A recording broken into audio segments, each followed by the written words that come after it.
السلام علیکم۔ کہانی ٹائم میں ناظرین کو خوش آمدید کہتے ہیں۔ کہانی سننے سے پہلے ہمارے چینل کو سبسکرائب کریں اور ساتھ لگے گھنٹی کے بٹن کو بھی دبا دیں تاکہ ہر نئی کہانی کا آپ کو پتہ لگ سکے۔ شکریہ۔ شروع کرتے ہیں آج کی کہانی۔ ایک آدمی نے اپنی بیٹی کی تعلیم کا کوئی خیال نہ کیا، حتیٰ کہ اس کو خوب مال پیسہ دیا اور وہ خوبصورت لڑکی فیشنیبل بن گئی، حتیٰ کہ جوانی میں اس کو موت آ گئی۔ اس آدمی کی بڑی تمنا تھی بیٹی جوانی میں جدا ہو گئی، میں کبھی اس کو خواب میں تو دیکھوں میری بیٹی کس حال میں ہے۔ ایک دن اس نے خواب میں دیکھا کہ اپنی بیٹی کے قبر پہ کھڑا ہے۔ اچانک اس کی بیٹی کی قبر کھل گئی۔ کیا دیکھتا ہے، بیٹی بے لباس پڑی ہے۔ اس نے اپنے ستر کو چھپایا، مگر اس کی تو حالت عجیب تھی۔ اس کا سر بالکل گنجا ہے اور اس کی شکل عجیب۔ اس نے پوچھا، بیٹی تیرا کیا حال ہے؟ کہنے لگی، ابو میں بے پردہ پھرتی تھی، جب یہاں قبر میں آئی میرے سر کو بہت بڑا بنا دیا گیا، پہاڑوں کی طرح میرا ہر بال بڑھ کے درخت کی طرح بنا دیا گیا، جس کی شاخیں زمین میں دور تک پھیلی ہوتی ہیں۔ پھر فرشتے آئے، انہوں نے میرے ایک بال کو اس طرح نوچا جس طرح بڑھ کے درخت کو کھینچ لیں تو زمین میں گڑھے پڑ جاتے ہیں۔ ابو ایک بال کو نوچنے سے میرے سر کے اندر گڑھے پڑ گئے، اس لیے میرے سر کی جلد بھی چلی گئی، فقط ہڈی ہے جو آپ دیکھ رہے ہیں۔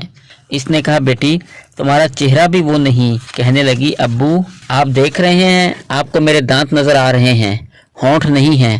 اس کی وجہ یہ تھی کہ میرے ہونٹوں پہ سرخی لگی ہوئی تھی اور میں اسی طرح وضو کر کے نمازیں پڑھ لیتی تھی۔ فرشتے آئے، انہوں نے کہا، تو طہارت کا خیال نہیں کرتی تھی، تیرا غسل بھی نہیں ہوتا تھا۔ چنانچہ انہوں نے میری سرخی کو جو کھینچا، یہ سرخی چپک گئی تھی میرے ہونٹوں سے، سرخی کے ساتھ اوپر اور نیچے کے دونوں ہونٹ بھی کٹ گئے، اس لیے آپ کو میرے 32 دانت نظر آ رہے ہیں، ہونٹ اوپر نہیں ہیں۔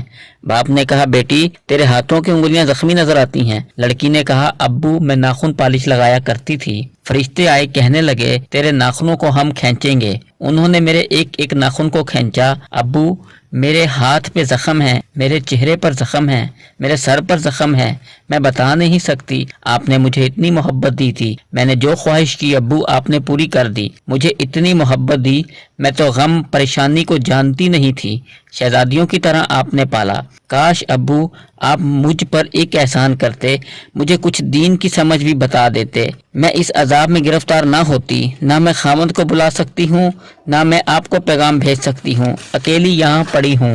فرشتے آتے ہیں، ہاتھوں میں گرز ہوتے ہیں، میری پٹائی کرتے ہیں۔ ابو میرا دکھ بانٹنے والا کوئی نہیں۔ اس کی آنکھ کھل گئی، تب اس کو احساس ہوا کہ کاش میں اپنی بیٹی کو دین سکھاتا، میری بیٹی آگے جا کر جنت کی نعمتوں میں پل جاتی۔ تو جن بیٹیوں کو اتنے پیار محبت سے پالتے ہیں، ان کو اگر ہم دیندار نہیں بنائیں گے، یہ جہنمی فرشتوں کے ہاتھوں میں جائیں گی اور ان کی درگت بنے گی۔